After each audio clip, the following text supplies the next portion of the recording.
भारत सरकार ने राज्य सरकार के सहयोग से सागरमाला परियोजना के तहत पोर्ट इंफ्रास्ट्रक्चर को अपग्रेड किया है, पोर्ट कनेक्टिविटी को भी बढ़ाया है।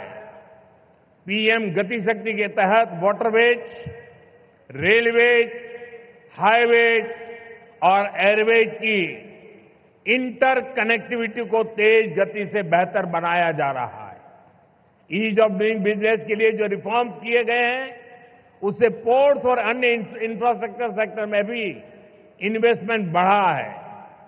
ഭാരത സർക്കാർ സംസ്ഥാന സർക്കാരുകളുടെ സഹകരണത്തോടുകൂടി സാഗർമാല പരിയോജന അതിന് കീഴിൽ പോർട്ട് ഇൻഫ്രാസ്ട്രക്ചർ അപ്ഗ്രേഡ് ചെയ്യുകയാണ്. പോർട്ട് കണക്ടിവിറ്റിയും വർദ്ധിപ്പിക്കുകയാണ്. PM ഗതിശക്തി പദ്ധതിയുടെ ഭാഗമായി വാട്ടർവേസ്, റെയിൽവേസ്, ഹൈവേസ്, എയർവേസ് ഇവ തമ്മിലുള്ള ഇന്റർ കണക്ടിവിറ്റി അതിവേഗം മുന്നോട്ട് കൊണ്ടുപോവുകയാണ്. ഈസ് ഓഫ് ഡൂയിങ് ബിസിനസിനായി നടത്തുന്ന റിഫോമുകൾ ഇതിലൂടെ പോർട്ടുകളും മറ്റ് ഇൻഫ്രാസ്ട്രക്ചർ സെക്ടറും അവിടെയുള്ള ഇൻവെസ്റ്റ്മെന്റ് വർദ്ധിപ്പിക്കുകയാണ്.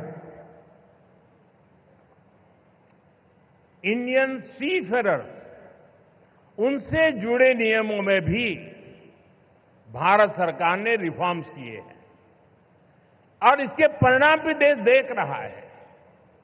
2014 में इंडियन सीफेरर्स की संख्या 1.25 लाख से भी कम थी। अब इनकी संख्या 3.25 लाख से भी ज्यादा हो गई है। आज भारत सीफेरर्स की संख्या के मामले में दुनिया के टॉप 3 देशों की लिस्ट में शामिल हो गया है। ഇന്ത്യൻ കടൽ യാത്രക്കാരുമായി ബന്ധപ്പെട്ട നിയമങ്ങളിലും ഭാരത സർക്കാർ മാറ്റം കൊണ്ടുവരികയാണ്. ഇതിന്റെ മാറ്റം രാജ്യത്ത് കാണാനാകുന്നു.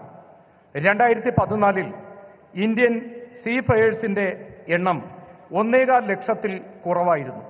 എന്നാൽ ഇപ്പോൾ ആ എണ്ണം 3.25 ലക്ഷത്തിലധികം വർദ്ധിച്ചിട്ടിരിക്കുകയാണ്. ഇന്ന് ഭാരതം കടൽ യാത്രക്കാരുടെ സംഖ്യയുടെ കണക്കിൽ ലോകത്ത് ആദ്യത്തെ 3 രാജ്യങ്ങളുടെ ലിസ്റ്റിൽ ഉൾപ്പെടുന്നു.